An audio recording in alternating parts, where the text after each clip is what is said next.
से कि लगभग 2 वीक्स का ही फॉरेन एक्सचेंज रिजर्व्स या विदेशी मुद्रा भंडार ही बचा रहता था।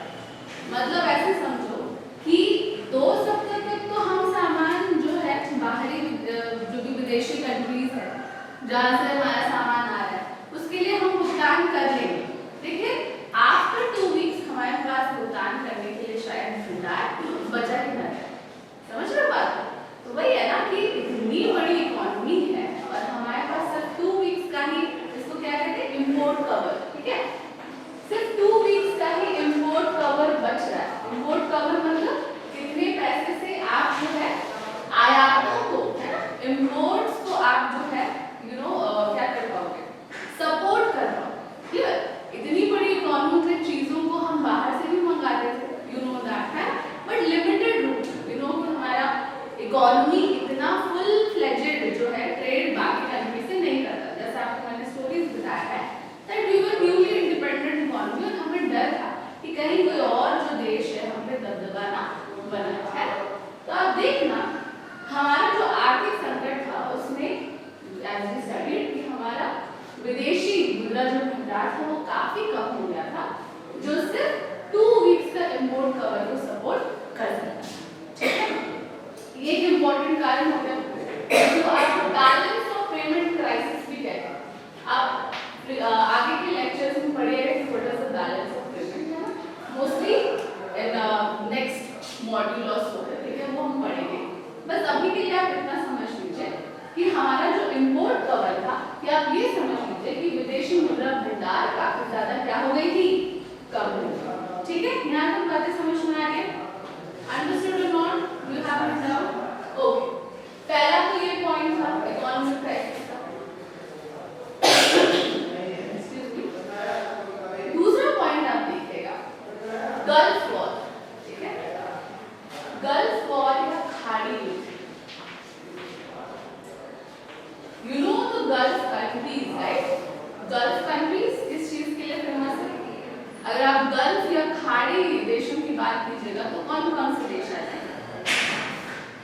Yes, answers please. Gulf countries में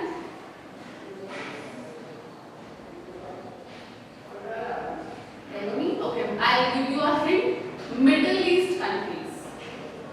मिडिल ईस्ट में कौन कौन से कंट्रीज आएंगे? या नो आइडिया? गल्फ कंट्रीज आपने पढ़ा हुआ है? No, not America.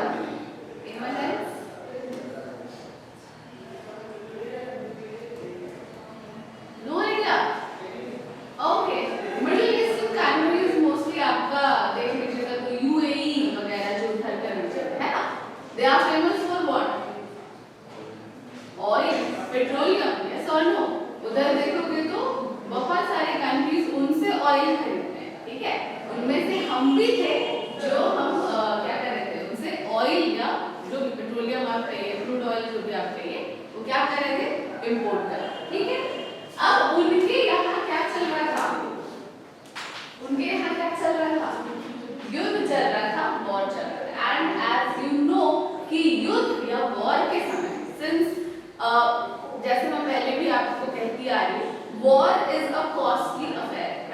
War is a costly affair कहने का मतलब है आप जब भी युद्ध में जाते हैं तो काफी ज्यादा रिसोर्सेज तो वेस्ट होते हैं, संसाधनों की बर्बादी तो होती है, साथ साथ you are so late, inflation काफी ज्यादा बढ़ जाता है। समझ लो, इन्फ्लेशन यू नो राइट, मुद्रास्फीति you know, what is inflation? जोर से वस्तुओं का कीमत बढ़ जाता है, गुड्स ऑफ प्राइसेस जो है वो बढ़ जाएंगे। फिर उसको और भी क्या बोल सकते हैं,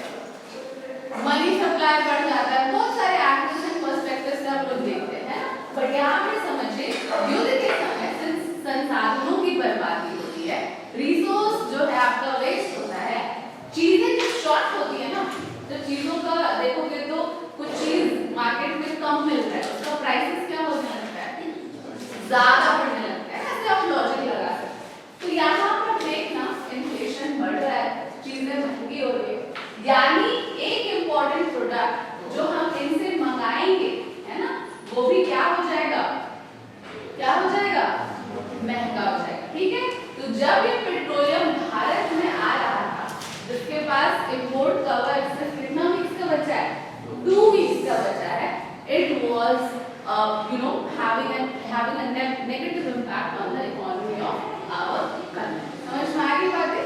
तो ये सारे causes के कुछ important causes हैं जिसके वजह से 1991 का इकोनॉमिक रिफॉर्म्स इंपॉर्टेंट हो जाता है। चलो ये तो causes हमने समझा।